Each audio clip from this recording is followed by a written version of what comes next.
What's up, builders? This is Raise the Bar Radio, where we talk about building wealth, raising capital, and all in all, raising the bar in your business and your life. This is the No BS podcast for capital raisers, investors, and entrepreneurs who are serious about scaling their business and living life on their own terms. I'm Seth Bradley, securities attorney, real estate investor, and entrepreneur, bringing you world-class strategies from the best in the game. If you're ready to raise more capital, close bigger deals, build a better you, and create true financial freedom, you're in the right place. Let's go. Alex, what's going on, brother? Welcome to the show. Seth, thank you so much for having me. It's a pleasure. Absolutely, man. Fellow San Diegan, so appreciate that. Appreciate that you love the weather like I do. Oh, best weather in the world, right? All Absolutely. Of San Diego County, even if it gets like 10 degrees hotter, it's still as good or as better as anything else on the planet. So we love it. Yeah. Sometimes you got to go outside of San Diego to for a little bit to appreciate it, because you forget that every single day is fantastic. We're not going to get into the June gloom and the May gray, because people outside of San Diego, they don't want to hear that. But we get to complain between each other. But everyone outside of San Diego, they were like, we don't want to know about any of your problems. You guys are the best. Right. Exactly. All right, man. Well, let's just jump right in, man. Tell everybody a little bit about your background, about your story, and take it back as far as you like. Sure. Graduated University of Michigan Business School undergrad, and became a options trader in Chicago. I was a member of the Chicago Board of Trade, the Mercantile Exchange, Chicago Board of Options Exchange, was a market maker down there for many years, and came up with a couple ideas and moved to California. What we do now is we have the largest independent peer review community of CPA firms in the country. We support hundreds of CPA firms who basically introduce their favorite resources, favorite tax attorneys, favorite strategies. And then as a community and independently, everyone independently vets out every strategy, every resource, and we rank and rate all of the strategies, all of the resources, very similar to what you'd experience in Amazon or Netflix or the streaming services. When you watch a movie or you buy a product on Amazon, you're going to go look for the 4.9 out of 5 stars and do a quick price comparison. So what we did is we created essentially an independent peer review ranking and rating system for sophisticated tax strategies and then cost mitigation strategies, because the tax code is just way too big. No one knows how many pages there are in the tax code. It's constantly changing. And we didn't even know we were doing this at the time, because all we were doing was putting together advanced tax planning institutes, filling them up with CPA firms, bringing speakers, specialists on to present their ideas. But the magic was happening in the hallway conversations between these tax attorneys and the CPAs in these Q&A sessions. And what we realized was that traditional CPA firms really have no clue how many pages there are in the tax code, have no idea how many strategies there are that are available to them that have been fully vetted, and they don't have the time and the resources to fully vet those strategies out. So we just realized we were onto something, and we kept building and building and building. And we just had an event. Our last couple summits, Due Diligence Project summits, had close to 700 CPA firms on one, close to 847 was our largest summit. So the more eyeballs, the more tax-focused CPAs are looking at the strategies and vetting out the strategies, the more refined the due diligence is, and the more new resources they're able to introduce to our network. So we're able to go deeper, wider, and more refined in our due diligence when it comes to tax planning. Yeah, that's awesome. So you analyze and put a score on the actual strategy itself as well as the firm? Yeah, everything, right? Because you and I both know there's so many moving parts in our business, and when a CPA firm's dealing with their highest net worth clients, billionaires, centimillionaires, multimillionaires, and they have they're selling an appreciated asset, whether it's real estate or their company or shares in another company they've invested in. They want that sale to be tax efficient. Then they might want that money to be invested in other parts of their portfolio. They want that transition to be efficient. They want all the estate planning to be efficient, all these different moving parts. But the area where most CPAs and attorneys are the weakest is in the income tax mitigation part. There's a lot of decent estate planning out there, asset protection, other planning. It's really the income tax mitigation part where very few people are excellent at this. And financial advisors, attorneys have very little experience with tax court, with audit. They should really not be involved in income tax planning. The CPA firms are the ones who are signing the tax returns. They have the experience with audit. They have the experience with tax court, but they're spread so thin just trying to produce tax returns and financial statements and meet all of the deadlines that they have to meet throughout the year.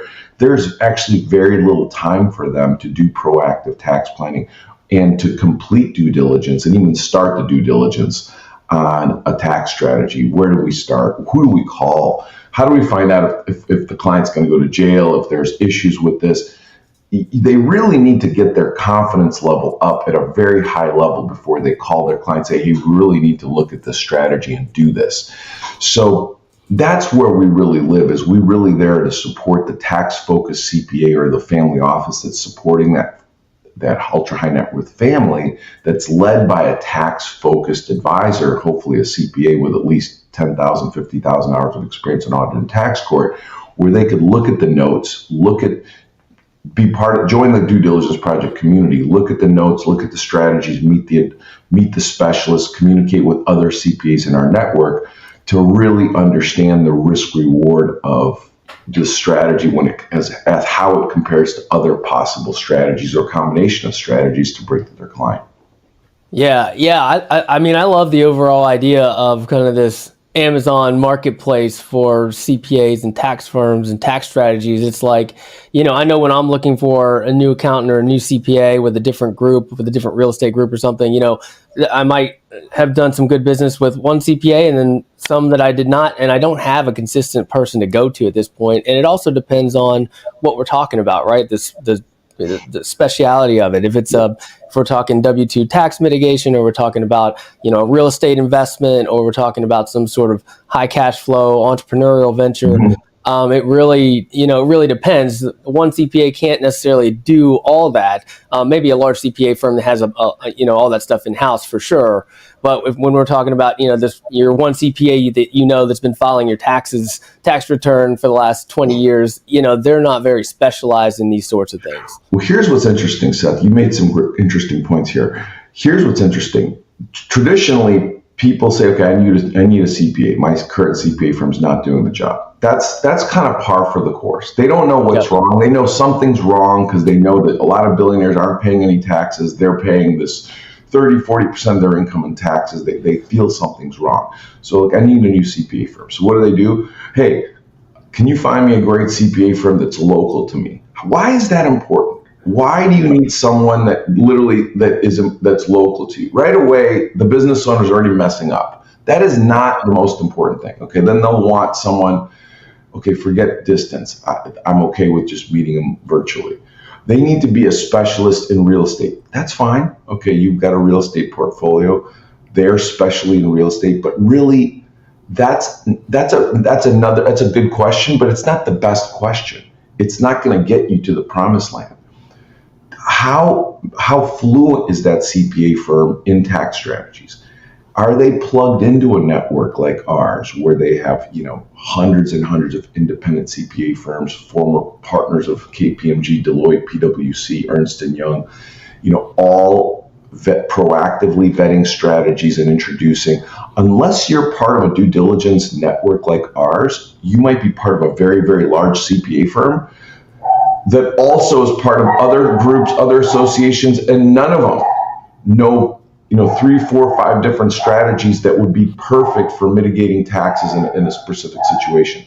So going to a large firm that has lots of in-house resources, are those resources the best? Do they have access to the best tax attorneys in the country? If those attorneys are in-house working for a CPA firm, or let's just say they're working for Jeff Bezos and Jeff Bezos' family office, Seth, Do you think the best tax attorney in the country wants to be W-2 working for a CPA firm or working for a family office? Right. No. So right away, you've already discounted. You're not going to work with the best tax attorneys in the country. You're going to work with the best attorney that's willing to be W-2, working for a CPA firm, working for a family office. If you look at the top 1,000 tax attorneys in the country, you might now be working with number 945. Is that what you want to be like? No, we're fine. Our tax planning is done by my CPA, and they've got this tax attorney that's the 945th best tax attorney in the country in their space. It's like saying, I'm building this orchestra, and my trumpet player, instead of getting the very best trumpet player in the world, I have the 945th best trumpet player playing trumpet. You want to put that on your website? You want to market that? You think your client's going to be like, this is going to be awesome. I'm going to have the 945th best resource in that space giving me planning ideas, whereas I'm a business owner. I've had to get to this point to have a tax problem, have to overcome all these challenges, and now you're going to bring me a tax planning solution that's like D-. That's what's par for the course, Seth. This is what's going on. What we found out was 18% of Fortune 500 companies are zeroing out their tax returns. Okay, just listen to this. 18% of the most profitable companies in the world have a team of attorneys and CPAs that zero out their tax return. That means 82% have no idea what they're doing on a relative basis. Now, those 82%, we're talking about 82% of the most profitable 500 companies in the world. What we're saying is their tax planning, from our vantage point, it's not that it's not good. It's like average to below average, whereas their revenue and income is off the charts. That's like a big problem. It's like saying, you know what? We have a basketball team where our point guard, our forwards, and our two guard are really good, but our center is like garbage. You know, we've got like a high school level center, and then we have all-stars at all the other positions. That's not going to work. Yeah. I mean, why is that? I mean, it's like, they should have access to the best resources. They should be getting advised by the top experts in the industry, but they're just not. Are they not putting the effort? Do they not have access? Do they not know? Like, what's the issue? Because the difference is when you look at Amazon and you look at Netflix and all the other streaming services that are providing the independent peer review, because back before Amazon and Netflix, we had Blockbuster Video and we had Barnes & Noble, right? And we did due diligence very differently, going to all the different Blockbuster Videos, going into Barnes & Noble, trying to find a book to buy, right? It's a very different experience now.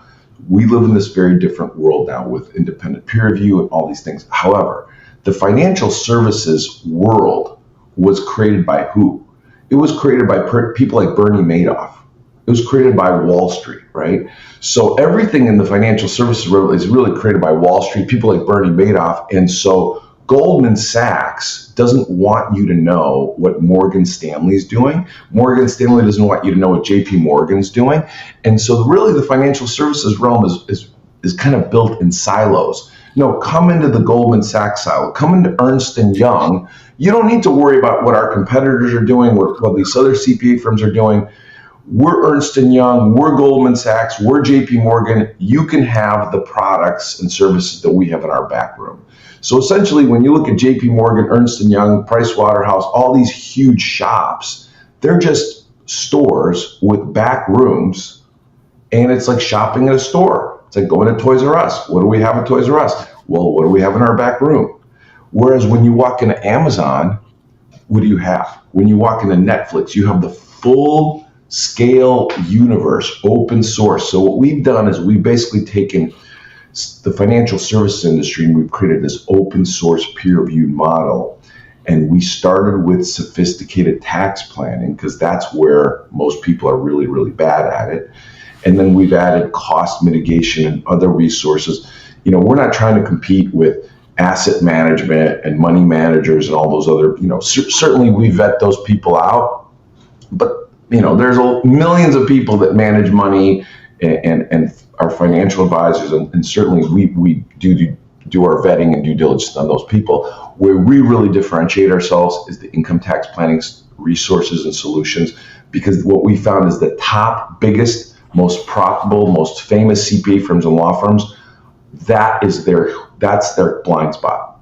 That's where they're really, really bad, because they don't know how many pages there are in the tax code.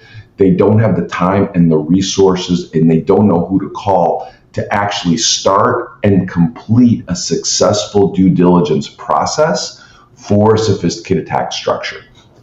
Yeah. Yeah. So when you say independent peer review, what exactly does that look like? I mean, walk me kind of through that and how that.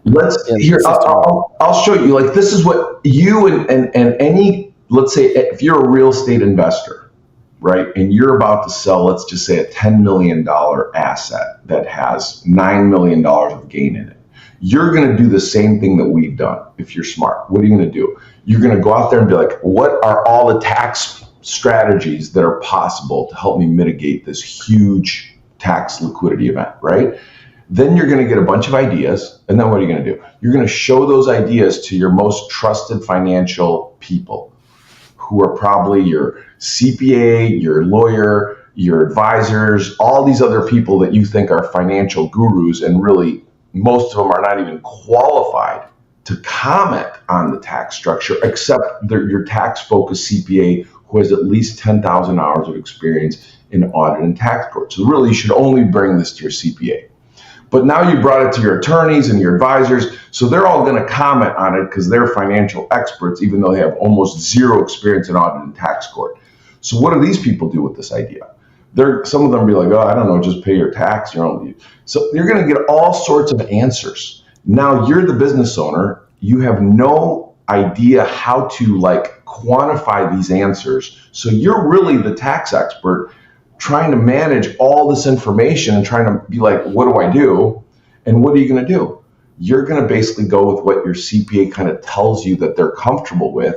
Now your CPA doesn't know all the strategies, so they might know 10% of the possible strategies. So you're going to go with the most comfortable strategy that your CPA is comfortable with, that they've completed their due diligence on, which may be strategy number 443 out of the possible 1,000 strategies that are out there. And now you have the 443rd best idea that you're implementing, and your ROI on that is going to look just like that.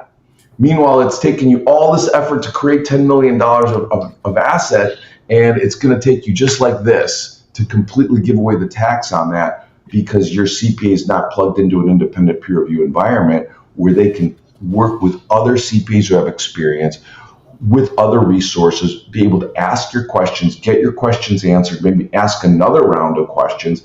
But really, at that point, you really need to be dealing with the thought leaders in that space, not some local attorney or other CPA that also has no clue what's going on. It has no idea how many pages there are in the tax code.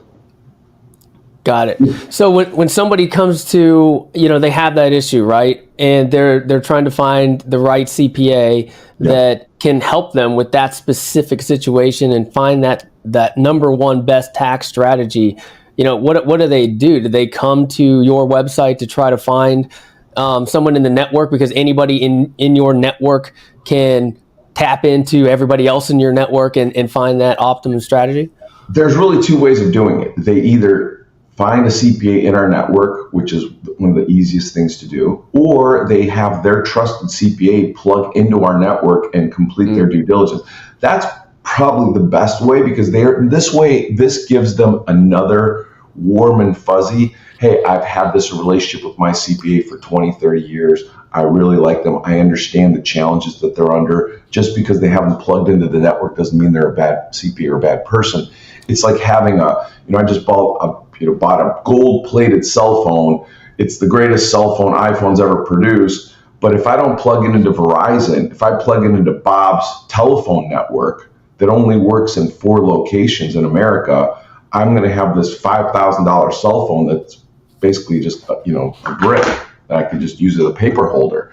But if I have a normal cell phone, I plug it into Verizon and I can make a phone call from anywhere. That's a much better experience. So it's not the quality of it, it's partially the quality of the CPA, but it's more so the quality of the network. And certainly the CPAs that really are attracted to us are the ones who have these huge hearts that want to do the very, very best for their clients. And they know that they need to pick up every rock and flip over, because they know their clients don't want tax returns and financial statements. They need those. They don't want any of that. What they really want is proactive tax planning ideas.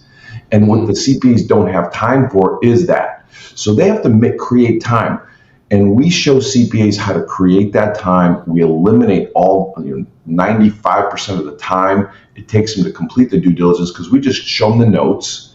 We get them 95% there. Then they take the notes, they take the resources, they jump into the tax code, and then they complete the last 5-10% of the due diligence process on their own, because they're going to have to actually do a little bit of work to get this done. But we've reduced their time and increased their confidence level in completing this project by a factor of 10x, which is a huge value to them, because they don't have the time and they don't have the resources to get this work done, but they want to get it done. Pardon the interruption, but we don't do ads. Instead, know that if you're raising capital for real estate, my law firm, Raise Law, is here to give you the expert legal guidance you need to raise capital compliantly and structure and close your deal. And if you're looking for a done-for-you fund-to-fund solution, TribeVest is the industry's only all-in-one setup and fund administration solution. Visit raise.law and tribevest.com to learn more. Right. Yeah, and I can imagine it takes a certain degree of humility, right, from those CPAs to say, I don't know everything. I'm not just going to make up something. I'm not going to make it up, and I'm not going to do kind of, half-ass research for a few minutes and tell you I know everything about the subject, right? Like, I can admit that I don't know everything. I'm not an expert in every single tax strategy. You nailed it. I mean, look, we do a whole program about the 10 pillars of extraordinary due diligence. Curiosity is one of them. Independence versus groupthink, and you nailed one of those pillars. It's humility, and being curious, being humble. When you're the tax expert, as a CPA that's been around for 30 years, I've seen everything, right? That's kind of how you feel. But if you have that idea, I've already seen everything, I already know everything. By the way, how many pages are there in the tax code? I have no idea. Well, that's not congruent. What's congruent is, I've been in the industry 35 years. Do I know the tax code? I don't know the tax code. It's constantly changing. I'm humble, but I'm working hard. Yeah, there's sections of tax codes that I know, but it would be awesome to be part of an independent peer review community of hundreds and hundreds of other tax geeks like me, where we're we're eating this elephant one bite at a time and working together as a community. That's hard-working humility. And if you think about it, those are the kind of people that are winning in your profession, in my profession. Think about a basketball player. It's like the best basketball players, they are working to improve their game every day, every month, every year. As soon as you think, I'm the best, nobody does that. Kobe, Michael, everyone was constantly improving their game every offseason, even though they were the greatest in the world. So when you see a CPA going, I already know everything, I'm not humble, run for the hills. You're in big trouble. Right. So, I can see where this could actually just change everything, right? It can change, like, if you get enough CPAs on this network and it's kind of the authority, the accepted way that things are done, it could really just change, set the bar, right? So, where do you see, the CPA firm of the future going? What does it look like? Yeah, we started out as the virtual family office hub. We're still the virtual family office hub. What we do is the Due Diligence Project. So we've had a vision, more than 15 years ago, where the CPA firm of the future the CPA firm of today is no longer just a CPA firm, right? They're not just an accounting firm looking backwards. What is a CPA firm now? They're a proactive looking firm.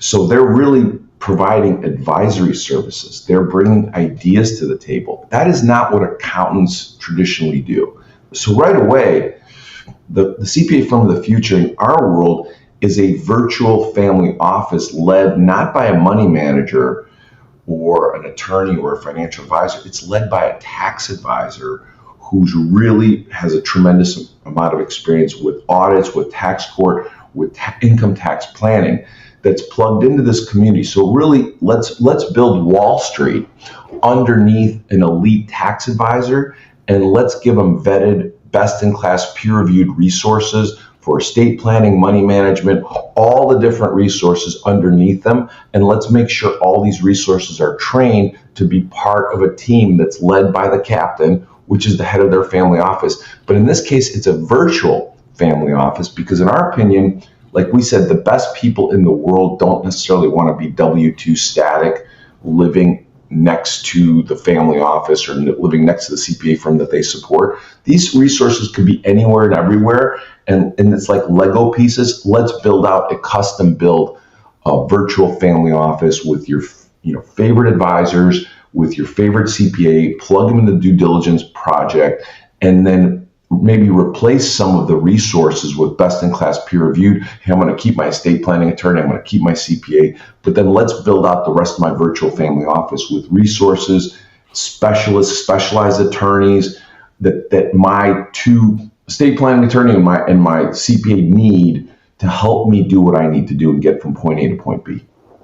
Yeah, I love that. Let's unwind that a little bit. What exactly is a family office? We have a lot of listeners that are, high net worth individuals, wealthy, probably a high paying job of some sort, and we still don't know what a family office is. Like what is a family office? We hear about it all the time. People talk about it. What is it? Is it just the Trumps and the Bidens that have them, or what? Well, look, when we first started doing this, we had to educate everyone what is a family office, and there's still people who don't know what a family office is, and that's okay.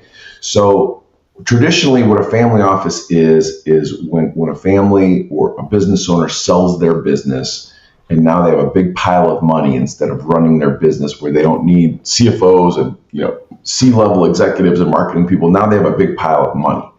Maybe they're building a real estate portfolio, private equity, various investments. They, instead of having to make 17 phone calls, hey, I'm going to call my CPA, I'm going to call my attorney, I'm going to call my advisors, they make one phone call to the head of their family office, and their family office is going to house their entire financial team. So their CPAs, their attorneys, their advisors are all part of a family office, and there's usually a CEO of that family office. So that structure traditionally can cost anywhere from $250,000 a year up to $2, $3, $4 million a year if you're dealing with very high net worth billionaires. But our idea was to rebuild that structure and make it a virtual family office instead of a single family office or a multi-family office with everyone working W-2 in a static place. Let's create a virtual family office environment where we can have a world-class tax attorney support multiple virtual family offices led by CPAs around the country. And based on what their clients want and need, they may not need a full $250,000 or $1 million yearly cost. Maybe they can have a family office with $50,000 worth of yearly expenses, and they just need, 2-3 advisors, 6 meetings a year, get their hands around what you're doing, and they don't need check writing. They don't need a lot of these other services that maybe a ultra high net worth family needs, where they just want to make one phone call instead of 17 phone calls and say, hey, take care of this for me. In the virtual family office model, it's the same one phone call, except now the team underneath that person that's getting the call are vetted, best-in-class peer-reviewed resources who might be all around the world, who will all get together on a virtual meeting to support the client when the client has, hey, I have a liquidity event, or I have a tax event, or I want to update my plan. Hey, let's bring the team together and let's look at all the moving parts and let's rebuild your plan. But now we're going to take advice and ideas from the smartest people in the world who are all working together as part of a team. Got it. Yeah. So the virtual family office, it makes it seem like that it offers wealth management, the best wealth management, more, it makes it more accessible to more people, right? Like not just billionaires, but maybe lower than that, right? Like maybe Right. we've got $10 million or something like that, and we can still get the best of the best. Exactly. And so our idea was, hey, you have these people who are worth $50 million and they can't afford a family office, but they want to, the $50 million, they want to live life too. They want to be able to go play tennis. They want to give time to their synagogue, their churches. They want to do something else besides actually running their own, basically overseeing their $50 million portfolio, which is a full-time job. So what the problem is, they're not qualified to be doing that work. Yet, can they identify investments that they like? Sure. Can they identify the best planning around those investments? They're not schooled in that. So they really should not be involved in their family office. They should identify a tax-focused CPA, have them build out a virtual family office for them, and then now they have the benefit of making one phone call instead of 17, which saves them a lot of time. And they can now trust the fact that they have best-in-class peer-reviewed resources to give them the very, very best ideas. So now what happens? Their confidence level goes up. So their time and planning goes down, confidence level goes up, the quality of the solutions goes up, and they're all of a sudden now they can create a lot more wealth by doing world-class planning, because we're seeing a lot of wealth just go away to state and federal governments and unnecessary taxes simply because the team does not know and has not completed their due diligence on all the possibilities. That's what's going on. Yeah, that's incredible, Alex. I want to have you back on the show to maybe get into some of the more of the nitty gritty stuff, right? Like what are some of these tax strategies that we might not know about or we might not hear about every single day, because we tend to hear about the same ones over and over. And you've probably seen some pretty exotic ones, some very specific ones that people have never even heard of. But we're running out of time today, but man, I would love to have a whole episode just kind of based on that. But before we jump into the Freedom 4, do you have one last gold nugget for our listeners?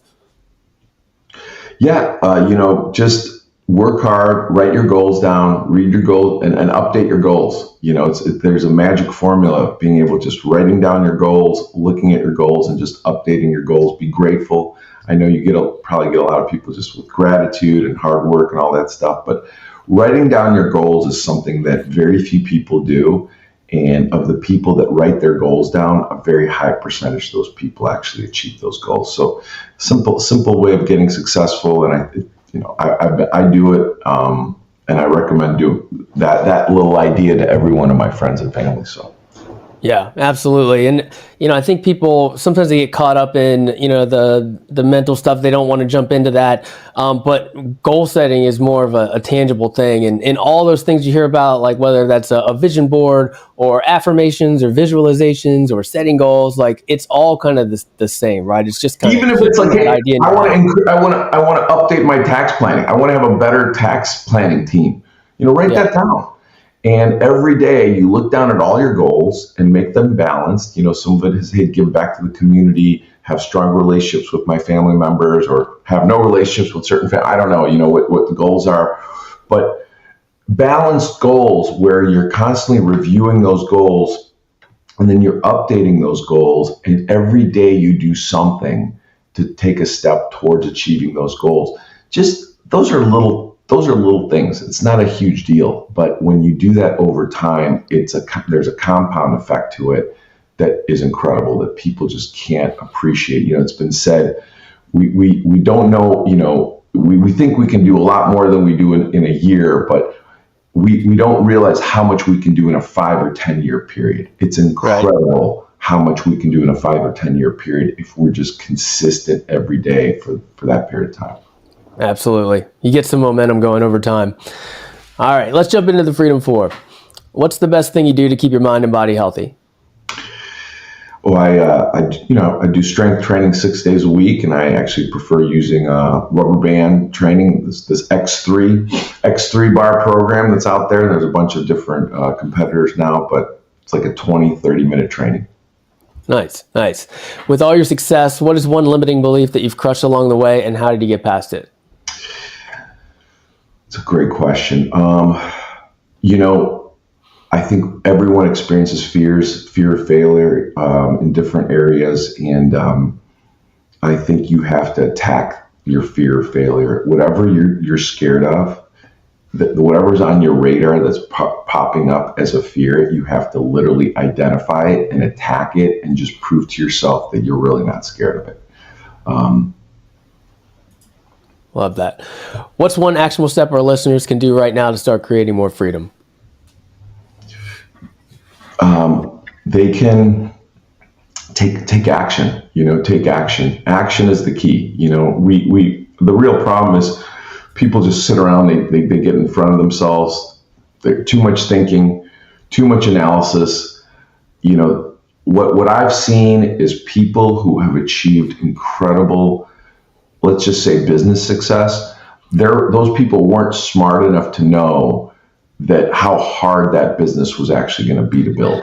They were actually not, if they were smarter, they would have never done the business, because they'd be like, the odds of me actually achieving this business and creating it are so small, I'm just better off not doing it. They weren't that smart, so they just went ahead and jumped into it. And so what I found is just taking massive action, even if it's a failure, that massive action creates a pattern, because success is going to require massive action. And when you have a pattern and know, hey, this is going to take massive action, and it's okay if it doesn't work out, I'm going to go for it anyway. I'm just going to assume it does work out. So being positive, massive action. If it fails, boom, you learn something and you go do something else, and you just keep taking massive action. Perfect. Last but not least, how's passive income or entrepreneurship made your life better? I've been very blessed. 20 years ago, I came up with an idea based on a diet that cured cancer for my aunt, my mother-in-law. And I suggested to my wife and my mother-in-law that they start selling my mother-in-law's cookies that were based on a diet that cured cancer for my mother-in-law.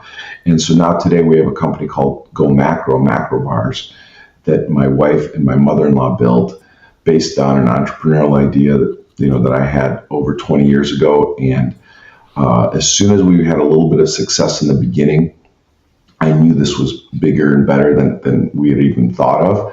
And I just continually supported my wife and really just in every way I could to watch this opportunity grow. So to me, that's been my passive, even though, I'm married to this business owner, supporting her and watching this idea grow and flourish into a really successful health food company called Go Macro, where we sell these macro bars that are super delicious.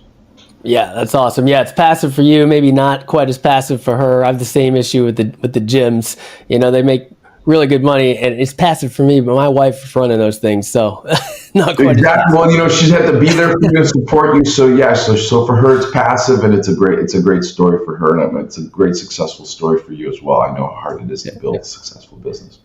Yeah, awesome, Alex. So this has been incredible, man. Where can our listeners find out more about you?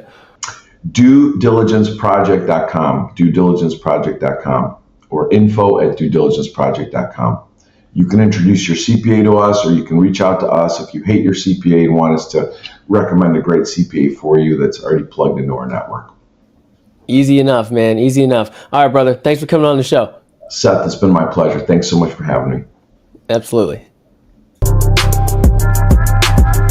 Thanks for tuning in to Raise the Bar Radio.